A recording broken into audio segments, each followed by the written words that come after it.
Okay, so let's go over what we will need in order to make this fudge brownie mix. So we will need a half cup of either butter or oil. In my case, I'm going to be using oil.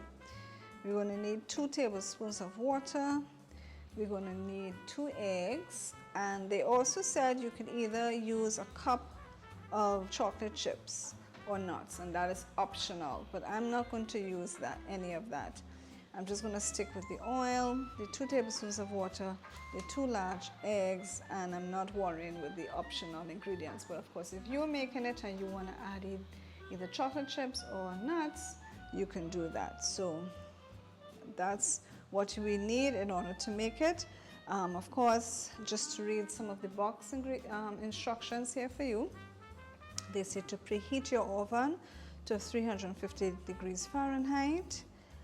If you're using glass or dark metal pan, to 325 degrees Fahrenheit. You have to grease an 8-inch square or 9-inch round pan. In my case, I'm not going to grease it. I'm just going to use parchment paper. And then they say whisk together oil, water, and eggs. Add, mix, and stir until well combined. And then you would spread it onto your greased, or in my case, parchment lined pan. And you will bake it for between 35 to 40 minutes. It says here, a cake tester inserted into center will come out with a few moist crumbs. So they say cool at least 15 minutes before cutting. Okay, so in this case, guys, usually when you're doing a regular cake, they would tell you that if it comes out, you know, wet, you would leave it a little longer. But in this case, they're telling you after 35 to 40 minutes, it will come out with a few moist crumbs, but just leave it to cool at least for 15 minutes before cutting.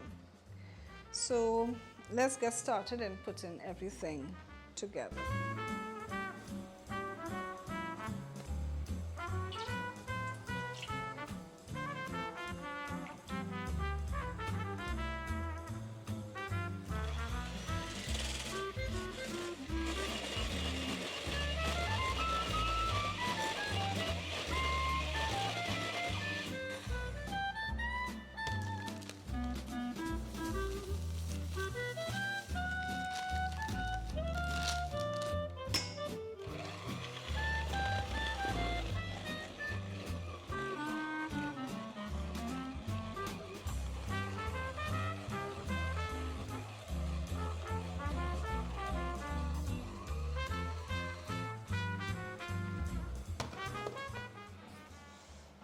Okay guys, so there we have it, our mixture. It has a very thick consistency. Feels very thick. So now we're just going to pour this into our pan lined with parchment paper. I think everything is well combined.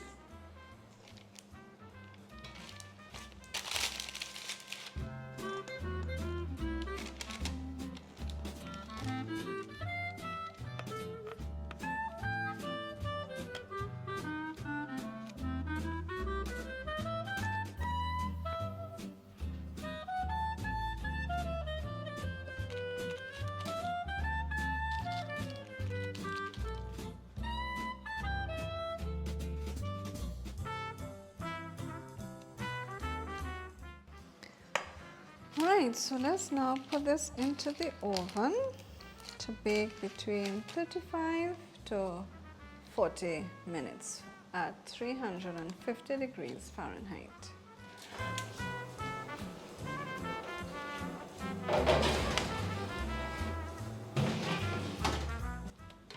Okay guys, so our gluten-free fudge brownie is now completed. So what we're going to do, we're going to leave this to cool for about 15 minutes before we cut into it.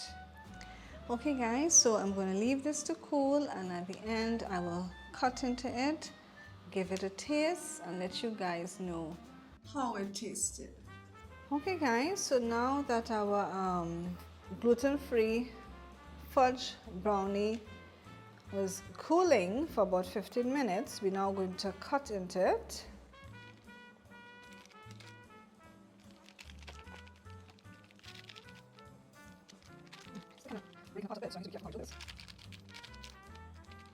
See if we can get a piece out to put on a plate.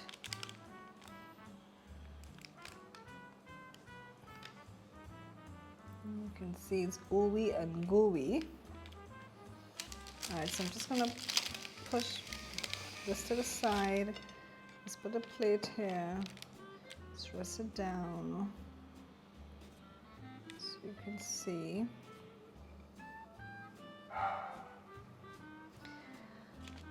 Alright, so that's our brownie here, our gluten-free brownie. Of course, I'm going to give it a taste. I'll let you guys know how it tastes. Okay guys, so my son and I tasted the gluten-free fudge brownie and we both found that it tasted well. So if you want to give this a try, this is a nice gluten-free option that you can try out. Of course, if you want to reduce your sugar intake, normally when you do these packaged mixes, of course you can't reduce the amount of sugar in it. So in a case where you want to sort of regulate your own sugar, well then you will have to make it from scratch. But if you do want to give this a try, it doesn't taste bad at all. Okay Daniel, so how did you find the gluten-free fudge brownie? Sticky and chewy.